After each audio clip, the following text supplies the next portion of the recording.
Good evening, everyone. Happy Ramadan to our Muslim listener, and thank you for tuning in to this broadcast. My name is Adi from Sabah, Malaysia, and I will be your host for tonight. I hope that everyone is doing fine and always keep everything clean. We, the Jesselton Philharmonic Orchestra, hopes that everyone is in good health and high spirit until the end of this long lockdown. For Zoom attendee, please help us to answer a series of questions when the polling pop up. For more info, please go to our JPO Facebook, Instagram, Twitter page and press the like and follow button. If you have any question, please write it down at the Q&A below, or for YouTube live viewer, type it out at the comment section. JPO are very honored to be able to invite the Cakmakcioglu family as our special guest for tonight.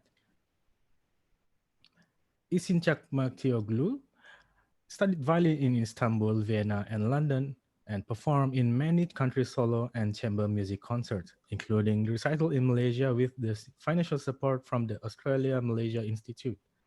He joined the Melbourne Financial Support. He joined the Melbourne Symphony Orchestra in 1993 and taught at University of Melbourne as well as the Victorian College of Art Secondary School. His wife Rachel studied cello at the Sydney Conservatorium and the Royal Academy of Music in London. She performed in many countries solo and chamber music concerts, including Malaysia. Since setting in Australia, Rachel has worked for the Melbourne Symphony Orchestra, Orchestra Victoria, taught cello and chamber music at the University of Melbourne and Victorian College of Art Secondary School. She is currently the head of Music Academy at Camberwell Grammar School. Dear children, starting with the older brother, Emre started the violin at the age of 5 and switched later to viola. He graduated from Camberwell Grammar School in 2018 as a music scholar and captain of music. Emre is currently studying law and computer science at Monash University. He played with the Australian Youth Orchestra, Australian Chamber Orchestra Youth Program, Monash University Orchestra, and Melbourne String Ensemble. His younger brother, Arman, started the piano at an early age. He is currently a music scholar and captain of music at Camberwell Grammar School, where he is in his final year. Arman participated in numerous solo and chamber music performances in and outside school, both as pianist, organist, and harpsichordist. He won several prizes in competition. Arman was also a member of the Australian Boys Choir for many years and took part in their tour to Malaysia. Now, without further ado, let us invite the Cakmakcioglu family for the interview. Hello. Hello. Hello, how are you, Mr. Isin and family? Good evening. Very Good nice. evening. Lovely to be here. Is everyone doing fine right now? Yes. Very well, thank you. All right. So, is the movement control order ongoing there at Melbourne? Sorry, Is the movement control order ongoing there? yes. Yes. They're gradually starting to lift, but we have had 6 weeks of staying at home. But now things are a little bit easier. So, Wow, but that's we're being great. very careful. Yes. The restrictions are slowly easing. I see Yeah. that the parents and the brother is on separate video. Are you on the different places or at the same house? Same house. Same house. Different, I yeah. see. Different parts of the house. Yeah. Yeah. A little Right. less crowded, I suppose. Yeah. Okay, so I'm going to ask each of you a series of questions. So the first question is for the parents. So, Isin and Rachel, do you get nervous when you see your children perform? You can start. I find it absolutely terrifying to watch my sons perform. And I get this knot in my stomach and I don't feel good until the performance is over. But when I perform, I don't get nearly as nervous. So I think it's quite natural because you're sitting in the audience and you can do nothing. Whereas when you perform, you can relax and play well. So yes, I get very, very nervous for them. You have no control No when control. you're watching your children. So it's much easier to play yourself. All right. What about the brothers? Do you feel nervous for your parents when they are performing on stage? Maybe a little bit, probably not as nervous as they get for us, but maybe towards the start, because we also know how sort of nerve-wracking it is to perform, and especially starting you're most nervous at the start. So at the start of their performances, we get a little bit nervous maybe, but I think once they start playing into it, we can enjoy the music, and yeah, the nerves kind of, for us at least, go away. especially when it's All right. Okay, now at home, does your parent ever tell you to practice, Arman and Emre? all the time. Yeah. All the Sometimes sometimes bit of encouragement is always helps. So yeah, we do get politely told to practice on occasion. Yeah. Is it like every hour? Look, I think when we were younger, it took a bit more of sort of pushing for us to practice. I think it was more just getting the instrument out of the case. Once we started, it was more or less smooth sailing. Yeah. If not a little bit of shouting to play with use the metronome. Yeah. But, I think as we got older, I mean, I'd like to think that it was weird. Yeah. We took more initiative. Yeah. That's great. All right. So for the parents, as you both get older, is there any changes that you notice when you play your own instrument, Isin and Rachel? I think when you're young, you feel anything is possible and you can do anything to your body.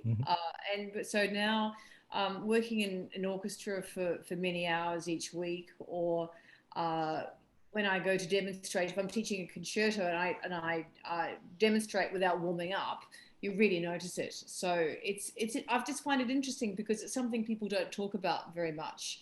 As if there's shame associated with getting older and not being able to play as well. It's just that you have to take great care of your hands and your body so that you can to avoid injury. Yes. So I think there are. It's, as I said, it's not talked about very much, and what you have to be careful, and you have to keep practicing scales and studies because they keep you fit. Just as we use them to develop our technique when we're young, it's important to keep doing it when we're older as well to maintain our technique. I see. Any comment from Mr. Isin about this? Well, injuries are certainly an aspect that one doesn't think much about when they're young, but it is it can occur much more frequently at our age, and it's just something that we become more and more aware. We become more and more aware of our bodies, and we become more and more aware of our limits, the limits of our bodies. And so when we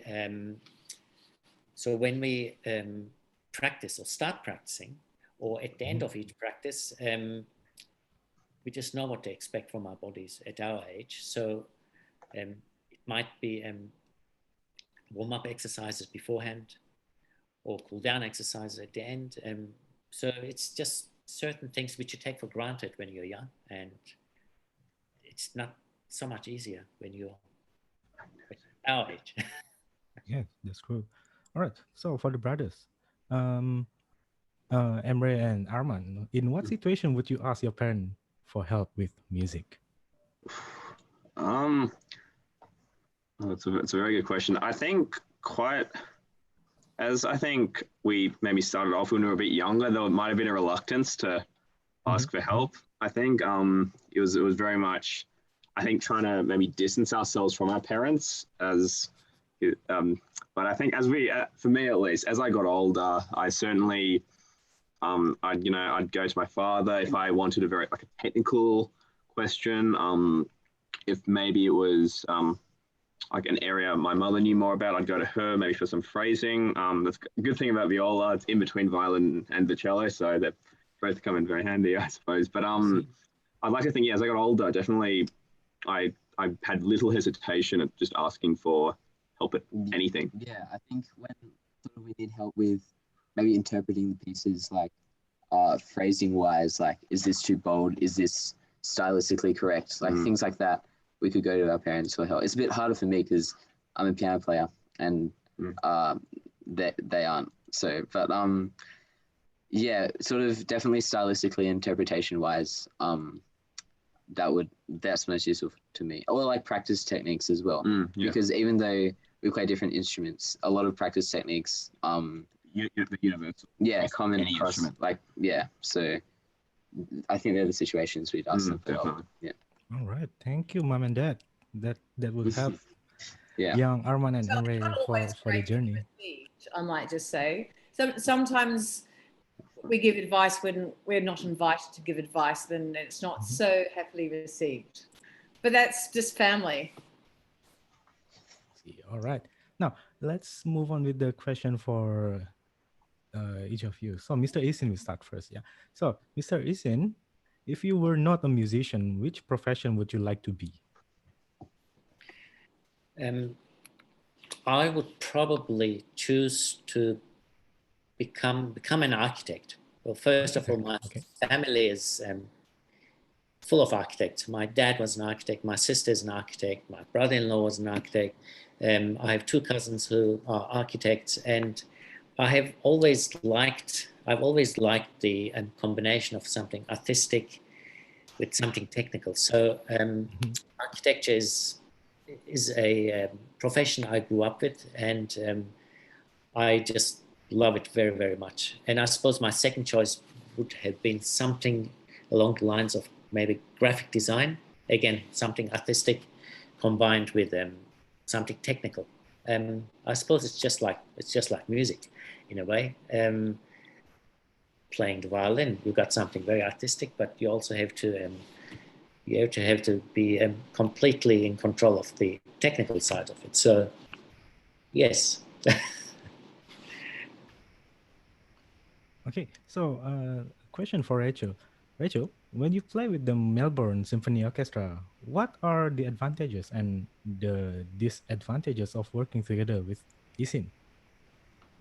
Well, one advantage is that when we tour together, so when we do European tours or we tour China or Japan, we go together, which is lots of fun because we get to spend lots of time with each other. A disadvantage is that if there's something annoying that happens at work, because even though it's a symphony orchestra, there are always issues in a workplace. We will sometimes worry about them and talk about them a lot, which makes any problems at work a little bit exaggerated if you bring them home and talk about them. But it's just nice sharing a life, sharing.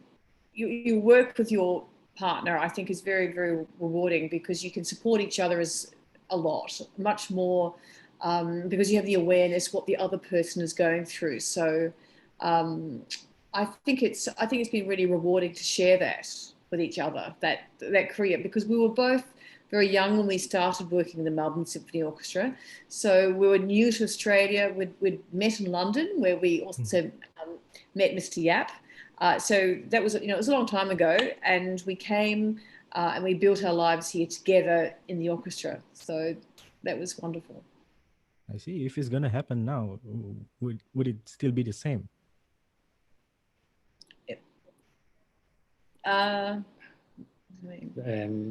This would be the same. You mean in terms of working together? Working together. Yeah. Probably. I mean, there are certainly lots of advantages of working together. Well, for instance, in the orchestra, when I could always see Rachel sitting across the stage, and it's nice having your partner there. I mean, I suppose then you can have lunch together and you can drive home together. But then the downside is, I guess, because we work in the same place, we don't have that much to talk about work when we get home. Like, when your partners work in different areas, that's true.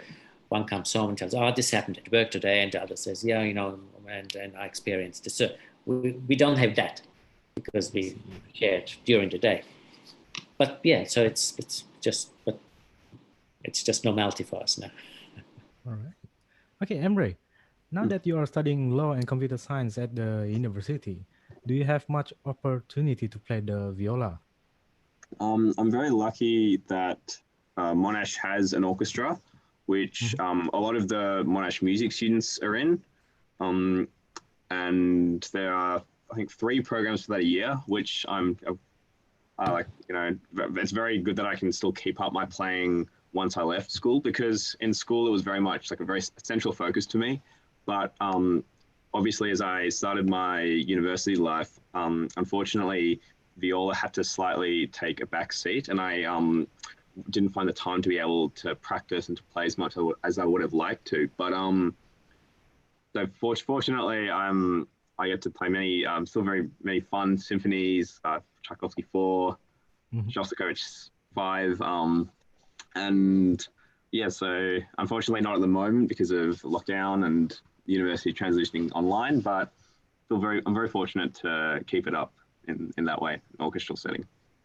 That's great. Okay, for Arman, how do you manage to practice with large amount of schoolwork?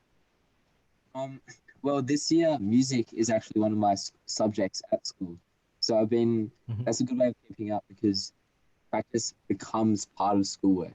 So like practicing is part of my homework, as part of the everyday routine. So I think it's a bit easier to keep up practice and keep up motivation to practice when it is part of my schoolwork and part of my homework. So which will contribute to my end of year marks. So that's a good way to keep it up. I think it makes it a lot easier to practice heaps now that it is one of my subjects. So yeah, because it's integrated in schoolwork. That's how I manage it. I see. All right, thanks. Okay, Miss Isin, when you rehearse in quartet, does it make a difference that you are married to Rachel?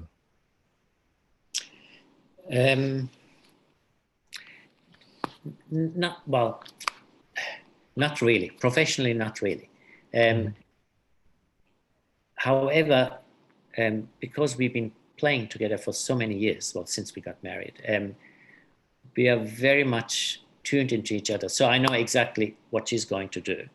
And that helps, of course, a lot when you're doing chamber music. So you know what the person, you know what she's about to do. And I can just read her, basically. And that is a huge advantage. But apart from that, not really. So we keep it professional.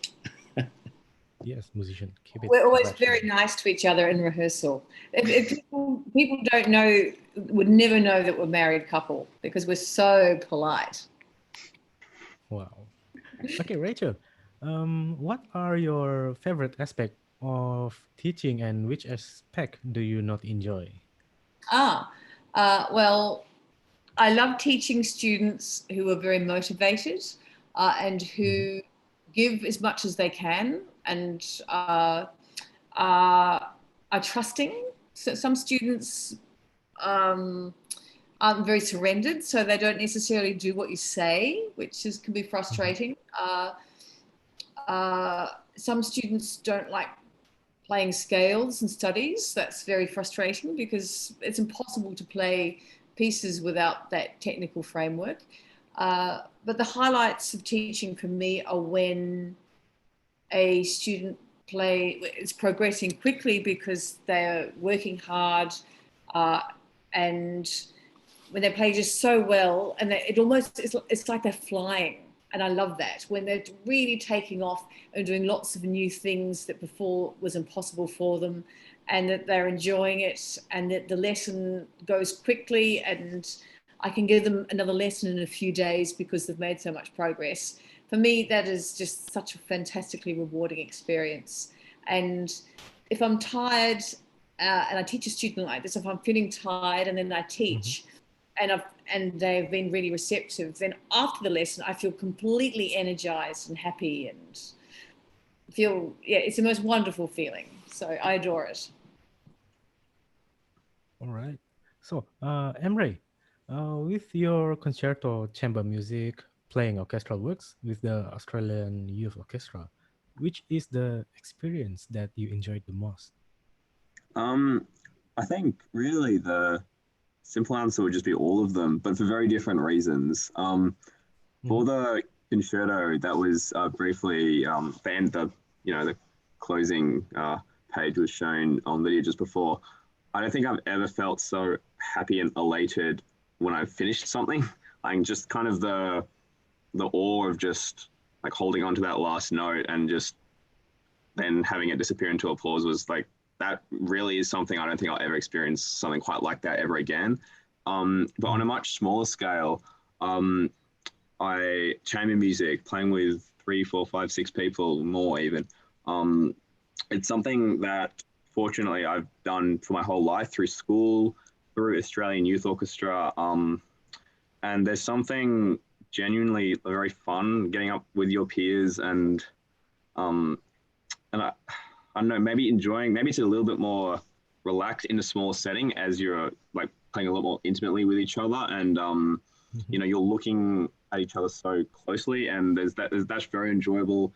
And then finally, orchestral work is probably, I don't know, just it really does. It really that really probably gives greatest feeling within. I'd say in terms of being a part of a huge symphony, playing, like just being a small cog in a huge like machine. As cliched as that is, it really is. There's nothing quite like that. And so I think for all three, chamber music, solo work, and also orchestral, they're all just, I really do love them all, I'd say. That's nice. Okay, Arman, with choral singing, piano, musical, and conducting, which has been your most rewarding experience? Well, it's a bit similar because they're all so different. So they're all amazingly rewarding, but in different ways. For example, musicals in choral singing, it's really amazing because you're everyone is like equal kind of, and you're all kind of contributing together to form something, form something big. And it's a really nice feeling, like being a part of a big group and producing like something amazing. I find that amazing. And then there's conducting, which maybe that has to be a highlight for me because there's nothing really like conducting because you're in the like situations I've conducted, which is at our recent house music competition, I conducted our whole school for the school song, and there really is nothing like waving your arms around in front of thousands of boys and just being in absolute control and everyone watching you. And that, I find that really amazing. Like, there is nothing really like that. It's a different sort of rewarding because you're not necessarily making the sound, or the boys are, but you're the one in control. Yeah, leading. So that's I find that really amazing. And then piano, I guess it depends in the context. Solo piano, that's very different because you're completely on your own. Like, sure, you have more control, but I guess you're on your own. So even though it can be amazing, sort of going through like you perform a piece once and then you perform it over and over again and you refine it more and more. So that can be rewarding, seeing your piece progress and as you get better and more intimate with the piece. But I think what's possibly more rewarding is playing with others in chamber music contexts, because I guess you all grow together and you grow around the piece. And yeah, like as rewarding as playing piano solo is, I don't think there's anything like playing with others. I think that's truly something great. Yeah. Interesting. Okay. Isin, when you tour overseas, do you notice any difference in the audience from country to country? There's certainly a huge difference, and as a performer, when you're on stage, you definitely pick up the communication between yourself as a performer and the audience. With some audiences, you can just see how involved they are. You can see the level of their listening. You can see the level of education they have about music. In some other places, in lots of other places, you see, for instance, which is wonderful to see, lots of young children in the audience. And I always love that. And, give to children from such a young age, love of music. And whereas in some other countries, you don't see that. Where maybe young children are thought of, not suitable to be brought to a concert. So it varies a lot. And some audiences clap a lot. Some audiences don't clap a lot. Some audiences, you get standing ovations. People, they stand up and start clapping and very enthusiastic. And some audiences are much more reserved, but doesn't mean they didn't enjoy it. It's just very, very different. So I suppose once you know the differences, and then you can adapt yourself and you know what to expect. Okay, question for Rachel. So when you teach, how much do you recall what your teachers told you, and how much do you draw on from your own musical experience? It was a combination. I guess as I get older, I refer back to my musical experience more, I suppose, because and I think, I still perform a lot, and I find that very important to teach. I don't think I could teach well if I didn't do any playing, because it's good to feel vulnerable, to work hard and then go on stage and feel that. I think if you're trying to help students perform, then you need to do it yourself, so it's fresh what you're going through.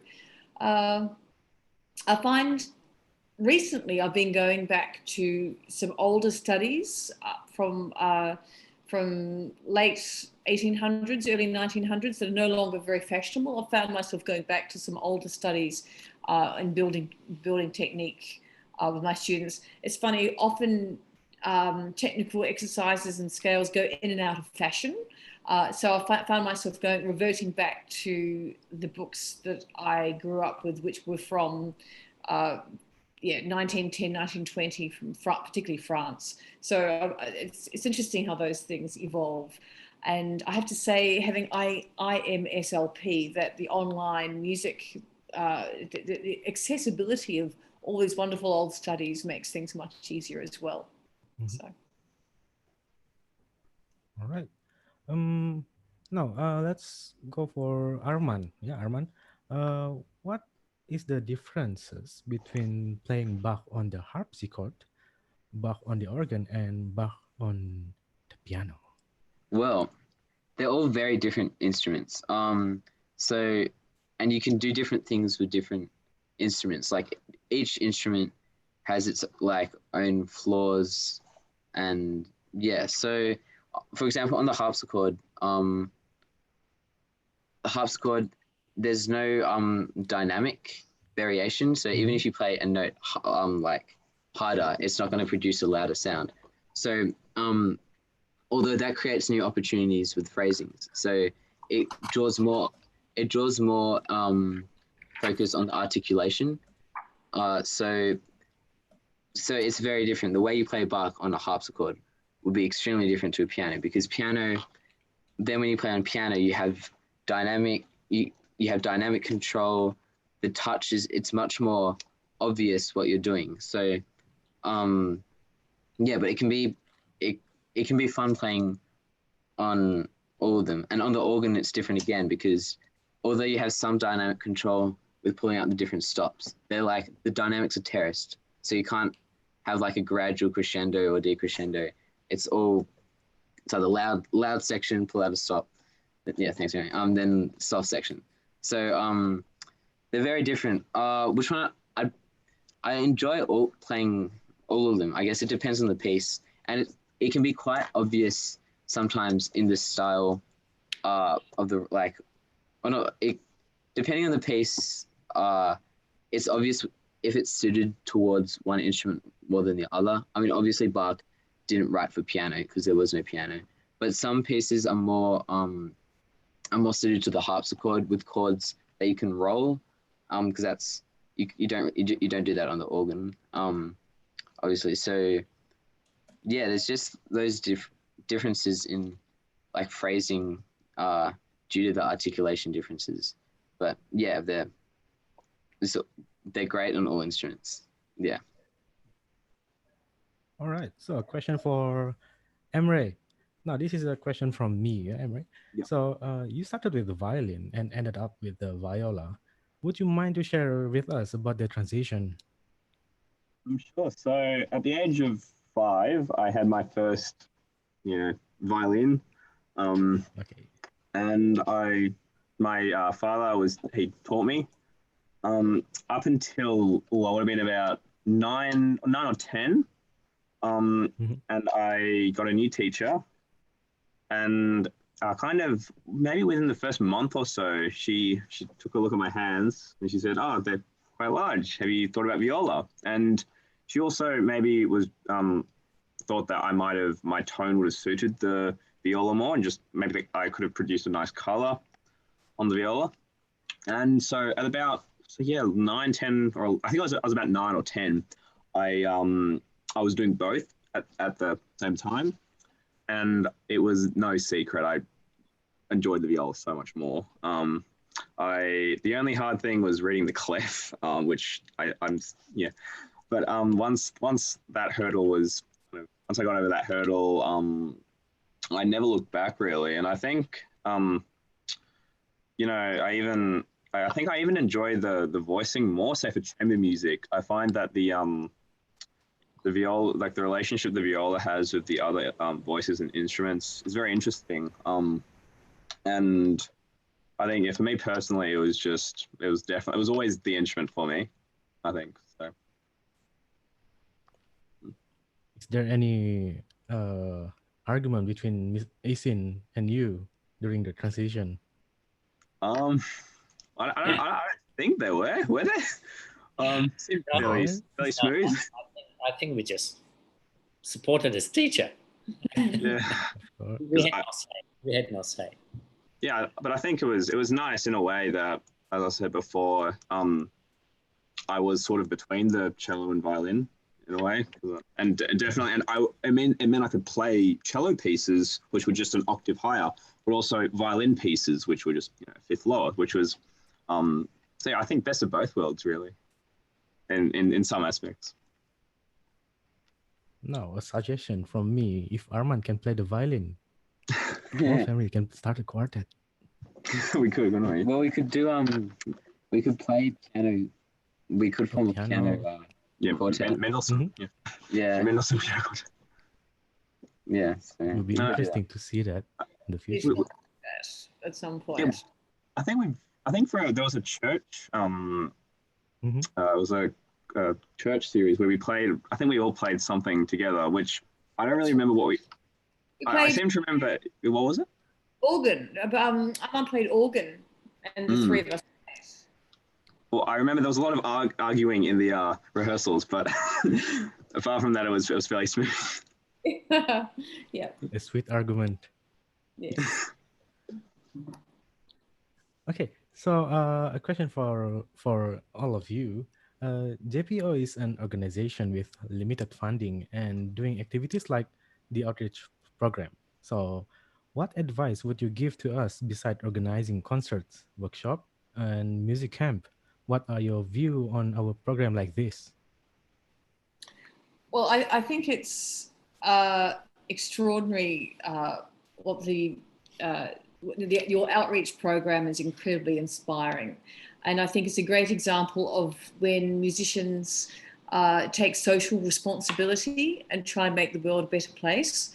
And I just think it's just phenomenal how, with all these extraordinary projects you've done, I think, education is always the key for a better society. And I know in Australia we've been doing that too, maybe not as successfully as you are, but it's outreach. It's always, for any cultural institution, outreach is always a must. So I think it's extraordinary what you've achieved. And I have to say, as a musician, some of the most rewarding work I've ever done has actually been in a maximum security prison in Melbourne.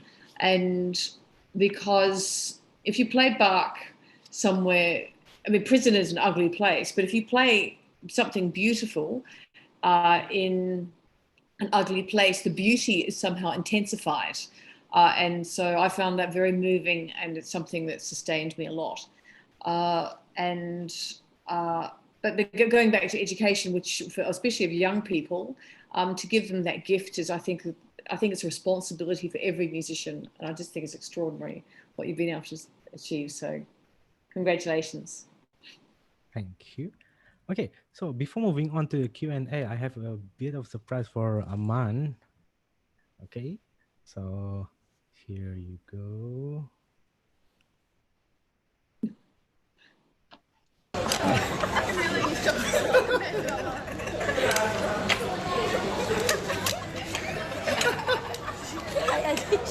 You hold this. You hold it.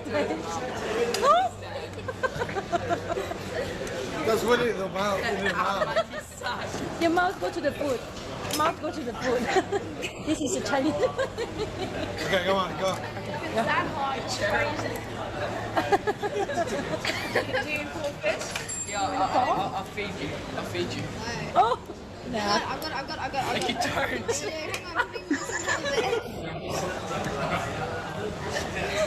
Oh no, Aman. I'm out here. I picked it up. Okay. Okay. Open your mouth. Open your mouth.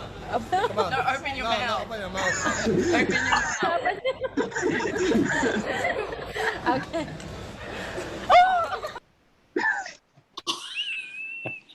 I wonder what happened at the end.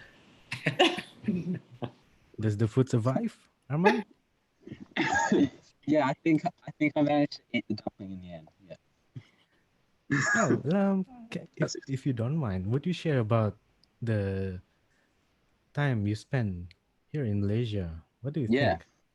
It was amazing because that was like I had been away from home before on camps and things, but that was the longest period of time I think I'd been away from home. Then I was 11 years old, so yeah, it was a really fun time with all my friends in a new place I hadn't been before. So that was really amazing, and also just being overseas and touring and performing is something that I hadn't done before, and I found that really amazing. Because you're in a new city every few days, and you go and you perform, and you can see people appreciate your music, and I found that really amazing. And Malaysia specifically, it was just great because different culture, and the food was amazing. Yeah, best food in the world. So that was really, really amazing. Yeah, I just loved Malaysia so much. Yeah. All right. So now let's move on with the Q&A section. Yeah. Okay. We have a question from YouTube, which is, would it be a chance to see a chamber music performance from you guys? Then we should. We Oh, should. Yeah, we should. Yeah. Yeah. Possibly. Yeah. I think I definitely need to do some practice. A lot of practice. Practice. Yeah. Yeah, scales. Yeah. But yeah. Yeah, maybe once my year 12 is my last year of high school is over, I'll have the time to stay for like projects like that. So anyhow, if you guys made it, how do our viewers knows that you're doing it? Do you have like social media that you wanna share? Yeah, we do. I suppose. Instagram. We can always YouTube, Contact you. yeah, Mr. Yeah. YouTube. or maybe you can Yeah, send yeah, the we'll video put to JPO. Then we can just Yeah. Yeah, well, yeah, everyone for sure. of course, definitely will send make it. it. Yeah, we will. All right. Okay. So another question from no name, anonymous. Okay. Right there. Yeah. So a question for the boys. How does it feel coming from a strong musical family? Did you feel any more privilege or pressure? I think before I went on a music camp, it was pressure.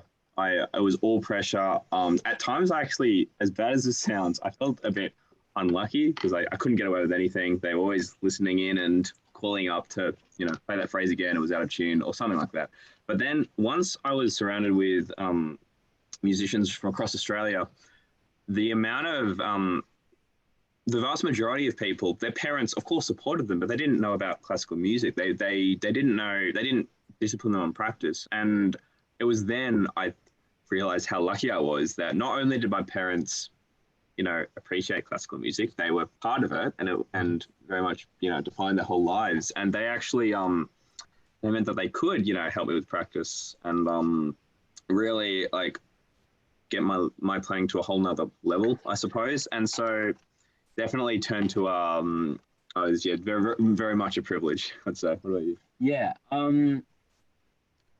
Yeah, it was privilege. It's. I don't really think it's. I don't really feel the pressure of it per se.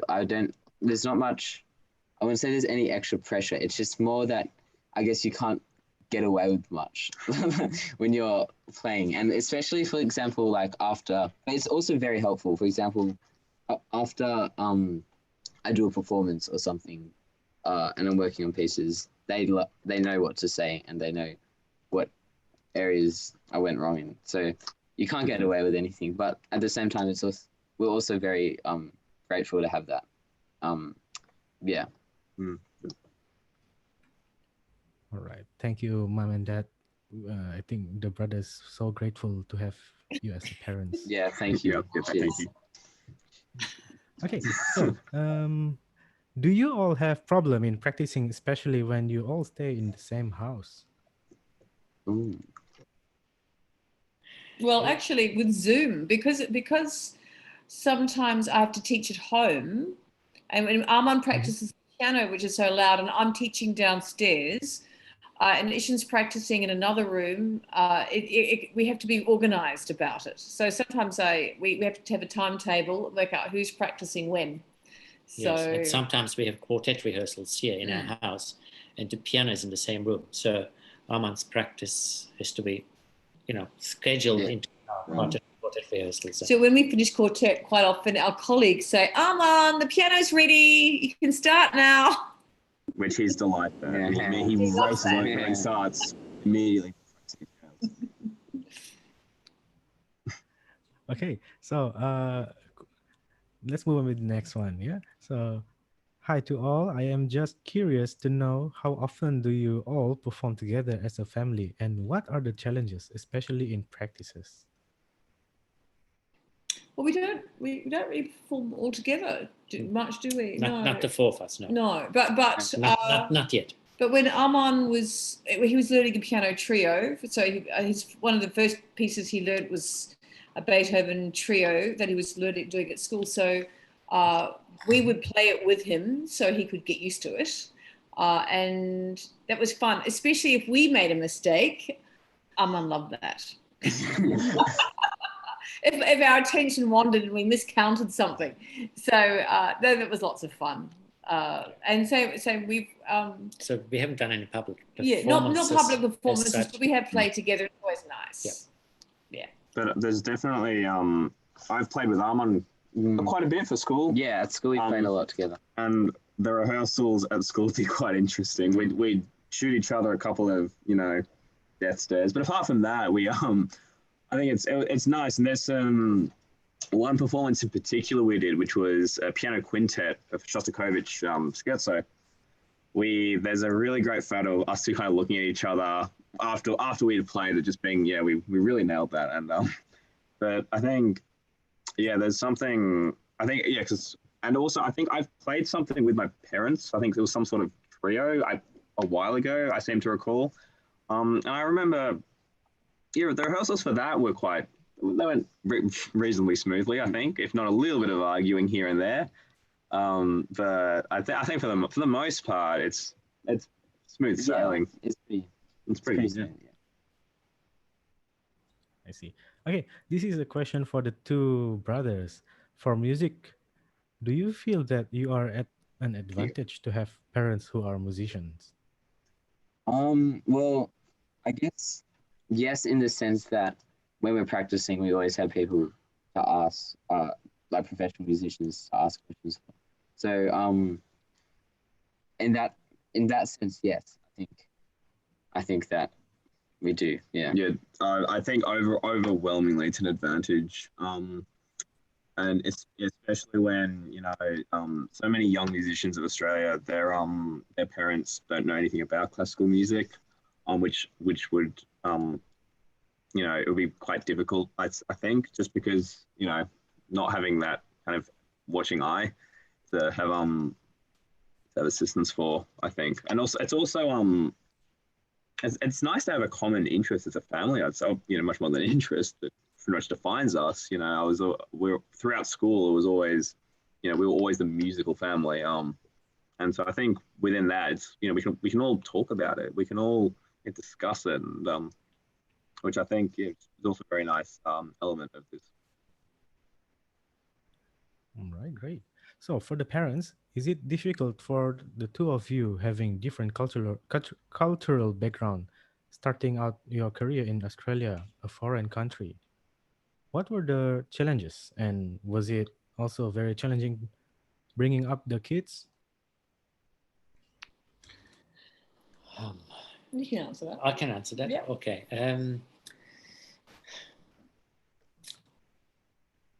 I suppose the fact that made it easy was that neither of us was from Melbourne or was from Australia. So at a young age, we came to this country, and we started our careers, we started our life here together.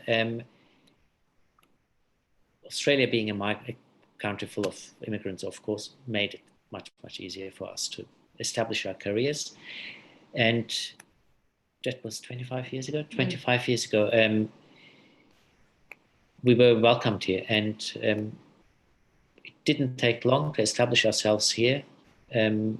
I started with the Melbourne Symphony Orchestra straight away, and back then the orchestra had quite a large number of foreign musicians, and a lot of them from the former East Bloc, you name it, from Asian countries, and it's changed a little bit today. But back then, there were lots of foreign players. So it didn't really make such a difference that we were newcomers, new arrivals, and so it wasn't that difficult in that sense. I think we would have had the same difficulty, perhaps, just starting anywhere else. I think also, I think with that question, there's a reference to our different cultural backgrounds.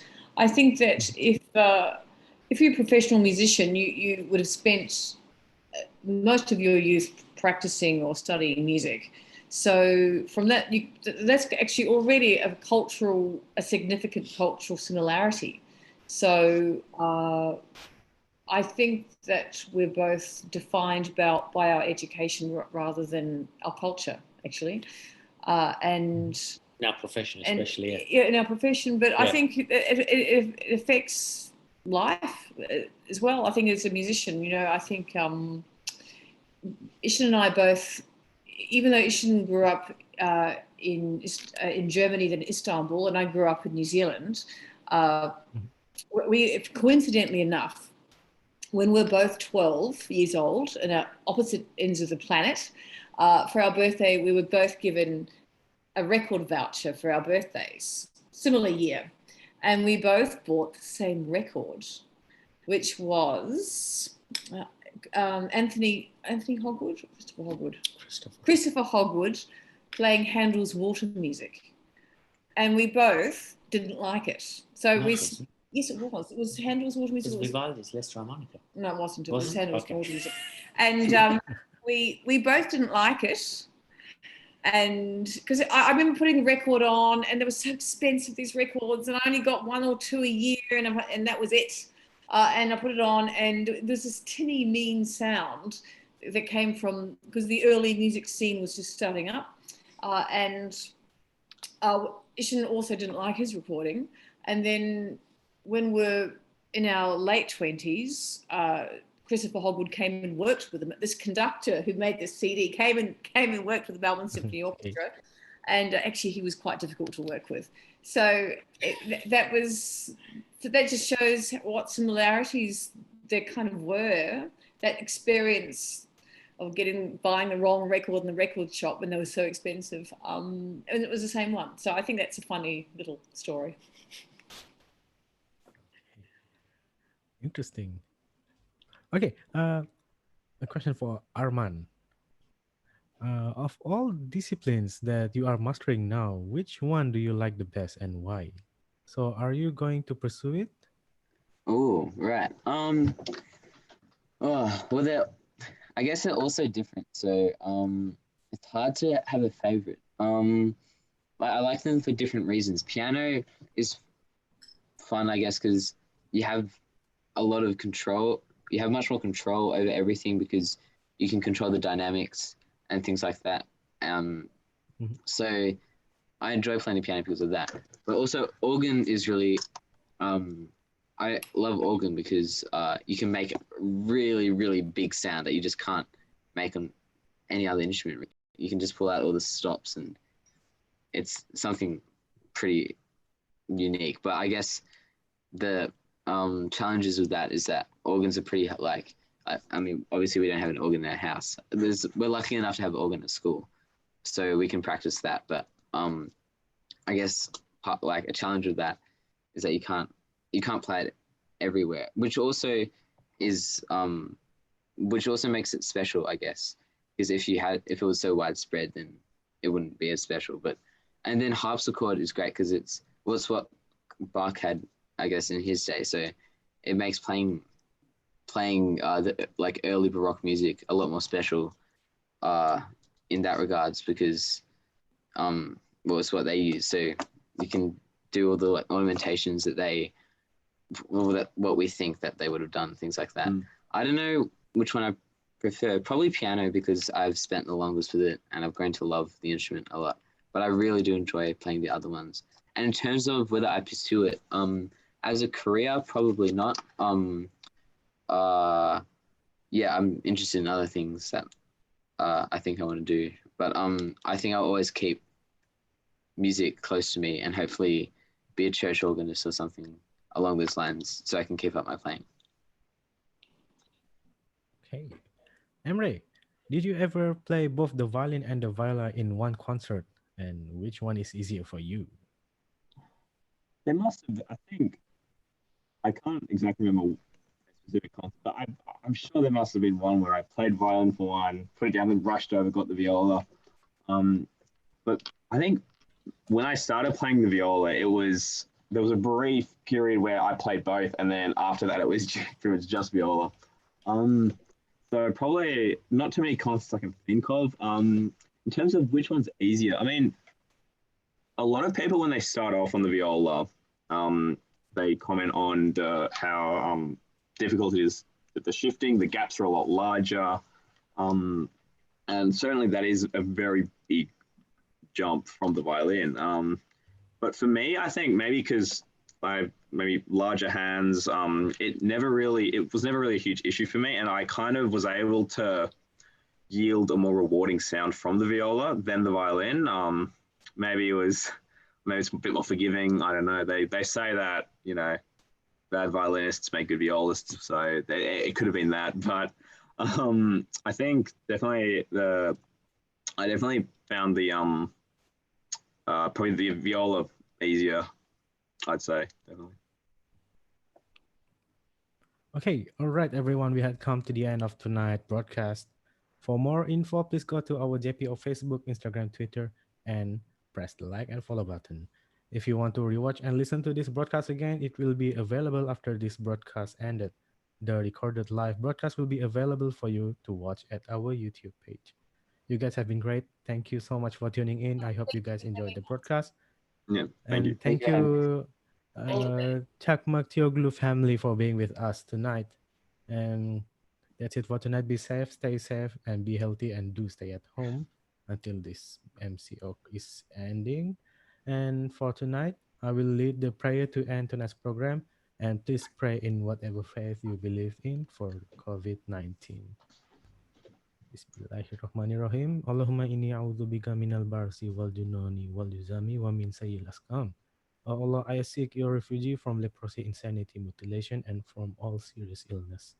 Bismillahirrahmanirrahim. La yadhuru ma ismihi syai'un fil ardi wala fis sama iwa huma al-sami'un alim. In the name of Allah, with whose name nothing on earth or in the heaven can cause harm, and He is the all-hearing and the all-knowing. Rabbana atina fid dunya hasanah wa fil akhirati hasanah wa qina azabannar. Wa sallimu ala sayyidina Muhammad wa ala alihi wa sahbihi wa sallam walhamdulillahi rabbil alamin. All right, thank you again, the Cakmakcioglu family, for being with us tonight. Thank you so much, Isin, Rachel, Arman, and Emre. Thank you. Thank you very For much. being with us. Thank you. Been a Thank pleasure. you so much. Have a Thank good you. night, and Thanks you too. Thank you. Good night. good night, and see you all at the same time next time. Goodbye. Thank you. Thank you. Bye. Goodbye.